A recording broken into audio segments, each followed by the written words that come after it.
si Judith Bantilan, 33 years old. Ako po ay graduate ng Business Administration ng San Jose Recolitos. I'm from Dipolog City. May 3 anak po ako, 2 lalaki at 1 babae. Yung asawa ko po ay connected ng private company sa Asia International.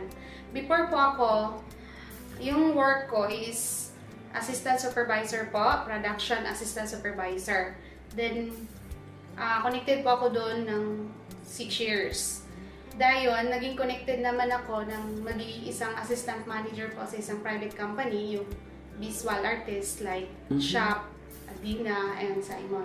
Ang pangarap ko sa buhay is magiging financial freedom, time freedom. Yun po. At saka magkaroon ng stable income. Okay. Gusto kong magkaroon ng sariling bahay, sariling sasakyan, at sariling business po. Na-involve po ako nung nag-share ng pensan ko. Saan ito? Doon nagkita kami nung December sa auntie ko, tita ko sa house sa Mandawi. Tapos naging close kami, tapos sinishare sa akin yung global. Tapos first time hindi po ako naniwala. Kasi nasa isip ko na networking yan, ganon. Pero binigyan po niya ako ng isang box at saka ng C24/7 at saka coffee. Doon po, naging positive po ako kasi hindi niya alam may karamdaman ako. Noong una, wala akong intention na gawin yung negosyo. Nang sinubukan ko munang itry sa ibang mga kaibigan ko, doon ko na-realize na may magandang business pala ito. Kasi naniwala rin sila sa akin. Inaral ko muna, umattend ako ng ilang beses ng orientation, tsaka ako nagkapital talaga. Nagpapalabas po talaga ako ng kapital. Tsaka ako ni-workout ng 2 months, kumikita po ako ng mahigit 200,000. Noong nagsisimula ako, mahirap po talaga. Kasi hindi po talaga ako networker. Hindi ko po linya to. Pero nung sinubukan ko talaga at porsigido ako, doon ko na-realize na madali lang pala. Kasi, pag paulit-ulit mo na siyang ina-apply sa buhay mo, parang sanay ka na eh. Noong nagsisimula ako sa Global, hindi ko na-expect na sobra parang hirap ang dinanas ko. Naranasan kong matulog sa terminal, naranasan kong walang kain, naranasan kong mag-OPP na kahit may fever. Ang pinakamatindi po, sa sobrang hirap na naranasan ko yung nagkasakit yung mga anak kong wala ako sa katabi nila. Yun yung paulit-ulit na sinasabi ko sa sarili ko na kaya ko to para to sa kanila.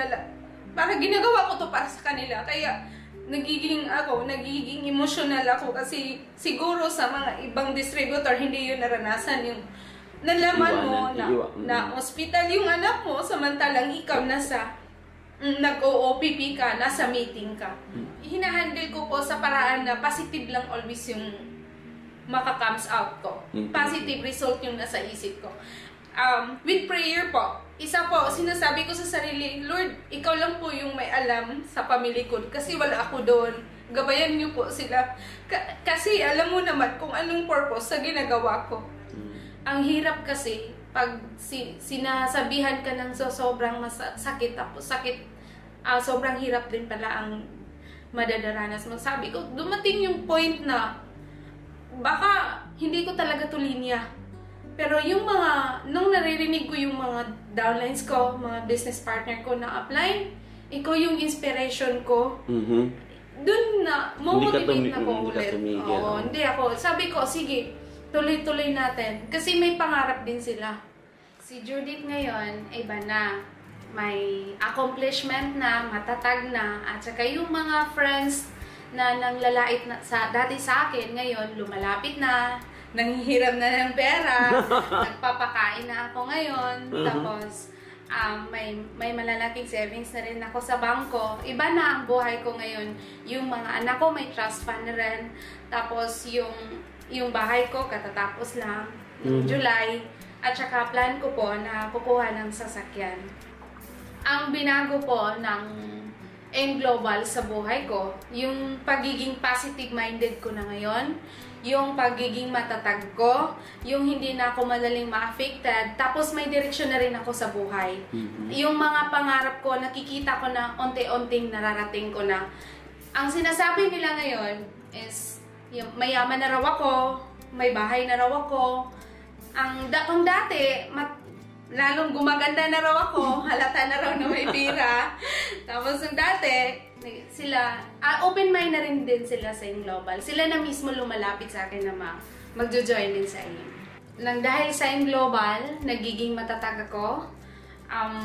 Nang dahil rin sa AIM Global, nagiging healthy na buong family ko. Wow. Yun ang pinakamaganda. Tapos, nang dahil din sa AIM Global, hindi na po ako madaling emotionally affected sa mga sinasabi ng iba. Mike Macanas, mabait. Kuya supportive upline. Dr. Idka Bantog, visionaries po para sa pangarap namin, mga distributor. Francis Miguel, grabe, mentor of all mentor talaga po. Si Janice Peren, inspiring person po. United Empire Alliance, under po yung Hunters Empire Alliance.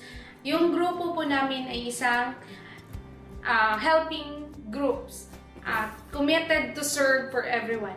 Una-una, nagpapasalamat po ako kay Dr. Idka Bantog, kay John Asperin, and kay Francis Miguel, sa lahat po ng trainings nila. Grabe po, ang AIM Global, para sa akin, ang AIM Global is ang helping business or life-changing. Mrs. ko po kay Kuya A. Thank you po, Kuya A. Kasi kahit hindi po ikaw yung tipong taong nagtitext or nagkikare, pero tinitingnan mo, binibigyan mo ng value yung mga taong tingin mo nag-i-effort talaga. Maraming pong salamat. Nagpapasalamat pa ako kay Lord kasi in-expand po niya yung life ko. Tapos binigyan po niya yung mga guidance yung family ko. Tapos binigay po niya sa akin lahat ng mga pangarap ko, at saka yung mga pangarap din ng mga ka-team leader ko, yung mga leader ko. May pangarap kami para sa aming team. Kaya sana po continue po yung pag-guide niya sa amin sa tamang daan at sa tamang mga tao kung sino dapat naman ang tutulungan pa namin. Kung kayo nagsisimula pa lang, advice ko lang po is magiging matapang kayo, willing kayong i-accept lahat ng hirap para naman maranasan niyo ang kaginhawaan at kasiyahan habang buhay. Dahil po lahat yan sa AIM Global. I love Hunters Empire International Team. I love United Empire Alliance or UAA. I love AIM Global. Mabuhay!